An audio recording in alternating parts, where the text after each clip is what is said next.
Si Tomas wa dayon motuo nga nabanhaw ang Ginoo. Kamo karon mituo ba mo nga nabanhaw ang Ginoo? Tuo o wa? Maayo. Unsa may kinaiya sa mga mituos Ginoo? Unsay mga kinaiya sa mituo Ginoo? Ibaw mo? Tanaw na tog ni pasar ba mo? Or ni pasar bata? Ang unang kinaiya sa mga mutuo Ginoo naa sa unang pagbasa. Dili mangangkon nga siya'y tag-iya. Di ba mo gisgutan sa unang pagbasa? Ang nagsunod ni Kristo o kuyog sa mga apostoles, nagkahiusa sa hunahuna o sa kasing-kasing, way usa nila nga moangkon nga siya'y tag-iya sa ilang kabtangan.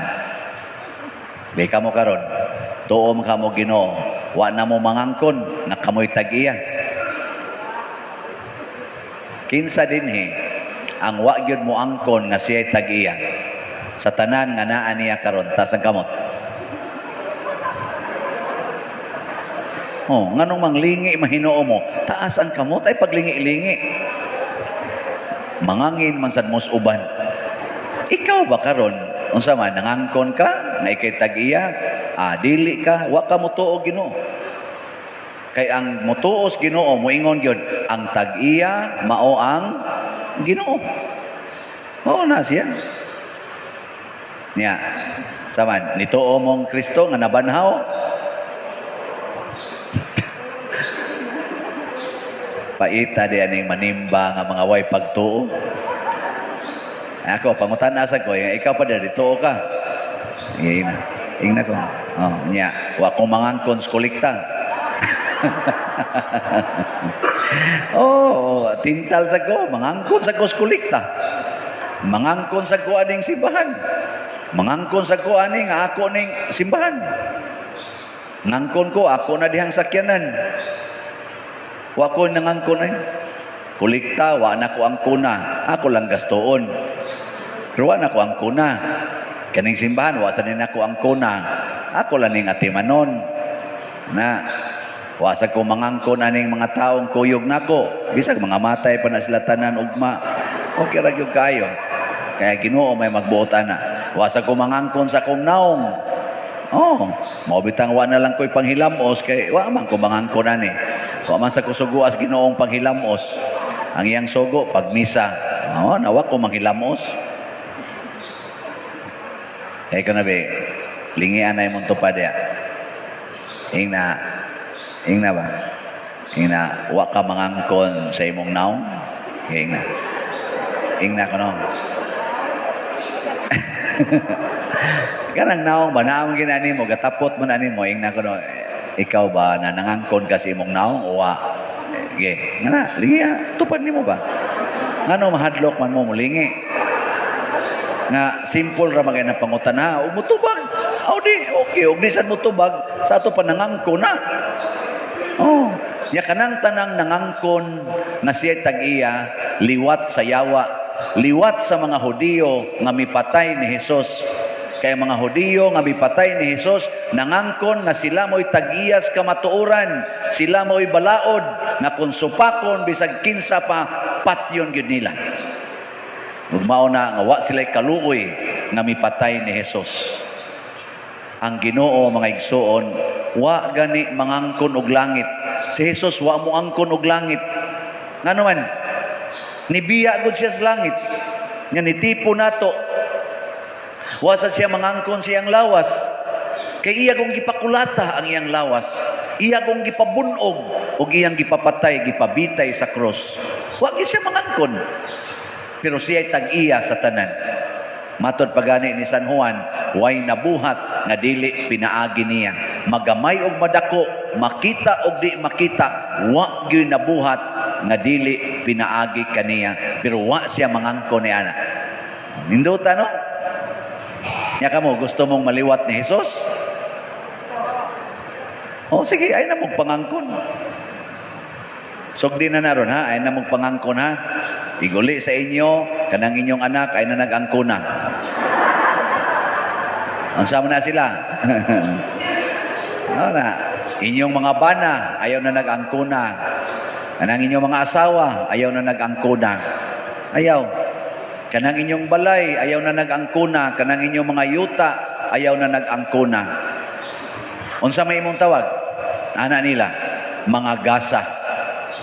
Gifts. Mao bitaw ang atong tema karon, gifted to give. 500 years of Christianity in the Philippines. Gifted to give. Gihatagan ta aron manghatag. Tanawa karon tungod aning way paghinatagay nato, pitos kay ngato mga agianan. Ang mga sakyanan na agi parking sa daan. Nakatag-iya mo daan? Nganong himuon man na ninyong parkingan ang daan? Ingkawa na mo kasudlan na to, Pader. Nganong wa may kasudlan sa gikural man. Sa ako nang yuta, nganong imom ng parkingan? Niya ka ng karsada. Yuta dahil na anang nagparking diya. Nga yuta man as publiko. Nganong nagpakauwaw mong kag-parking diya? Nga di man nimo yuta. Ang giangkon man na nimong imo ng butanganas imong sakyanan. Nga di man na nimo yuta sad. Hilong lagi mo diya. Yang ang naingon na, tungod na sa atong kadaw, di na ta kamaong manghatang. Ako ni. Muna siya. Nya kusog ay mangayos Ginoo. Ginoo tagay ta kung may panglawas. Ginoo ayaw in taon ko ibutang sa COVID. Ginoo in taon. Ginoo in taon. Siging pangayo. Nya di ka mo manghatag. You are gifted to give. Muna si San Vicente Ferrer atong gibuhat. Unsa man siya? St. Vincent Ferrer, atong tema karon, model. Sa tisumpay? Pastila na ako itong ginsight ganiya. Huwag mo katubag.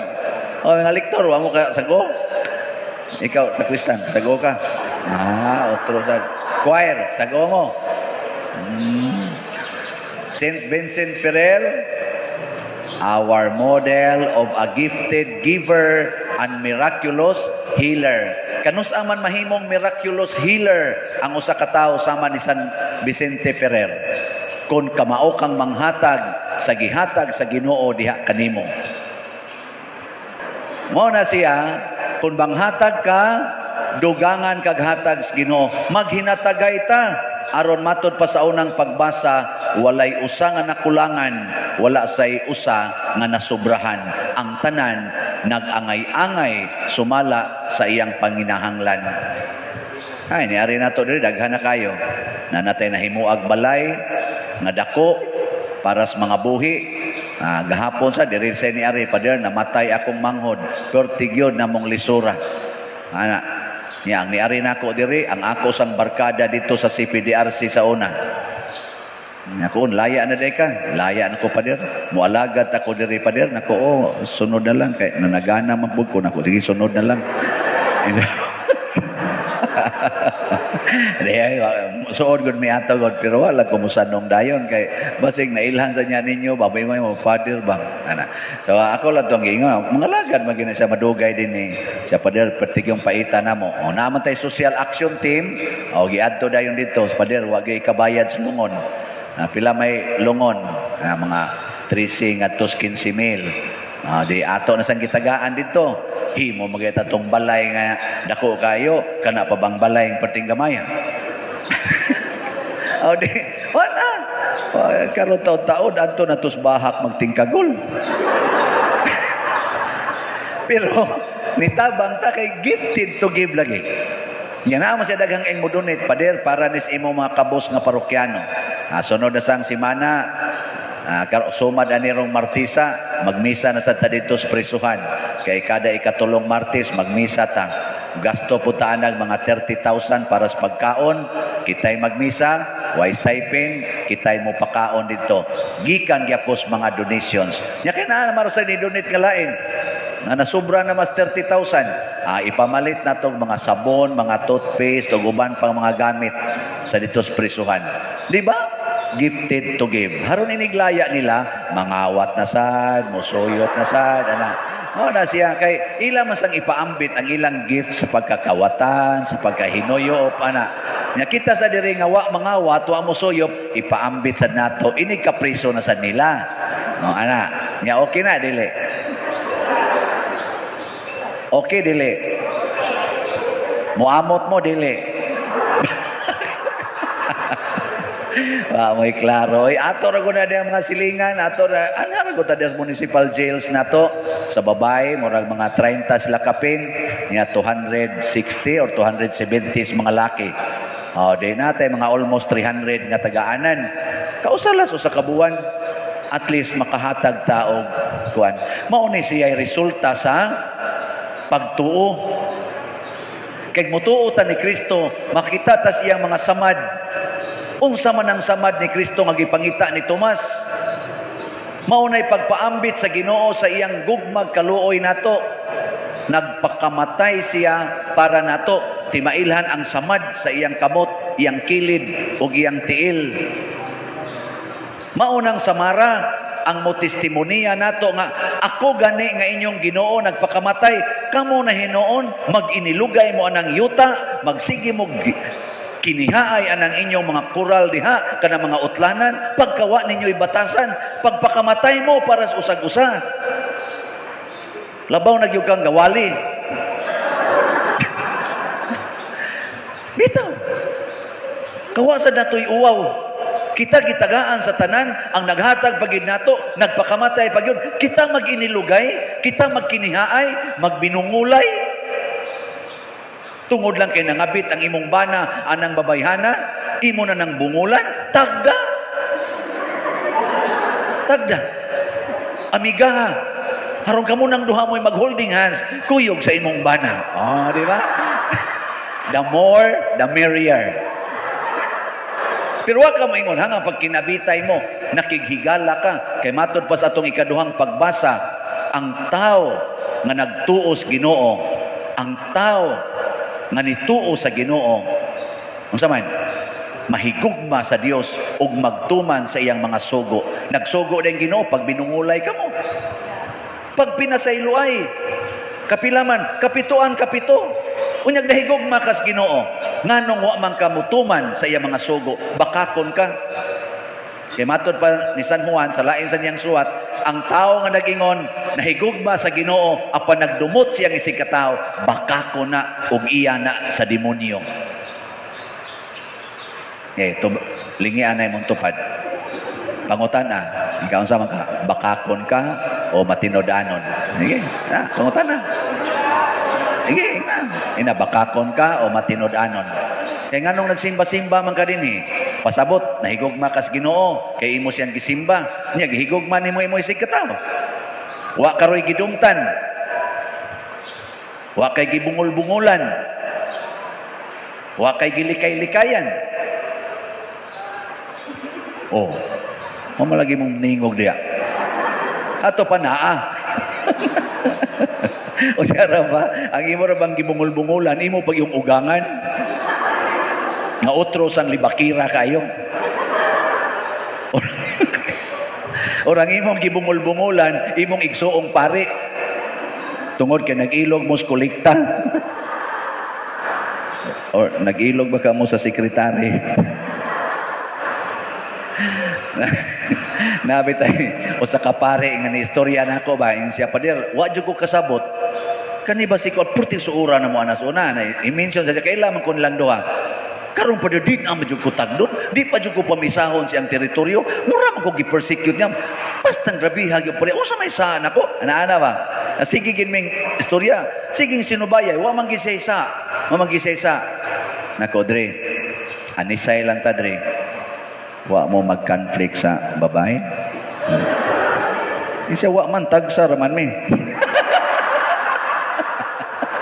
Dek, kuminsa na itong ako Kamo sa no, wa ko mangutanan. Di na, so das akong nahona ba, pero wala akong gipangutanan niya. Sa ako lang nahona ba, ba kani sila mag-ilog kang, mura ba na kasagaran ko, ano? Ano bang maunhan sa ako, masilos ko na ako naibgan niya, makuha sa sakristan. Ko, nalupi ko sa kristan tungod kay wa man guta mahigugmas Ginoo. Pero nahigugma tas Ginoo, andam tang muhilak, andam tang masakitan, andam ganitang magpakamatay aron lang maluwas ug malipay ang atong isig katawo. Mo na kinanindutan na grasya. Sige, manindog na tang nahigugmas Ginoo.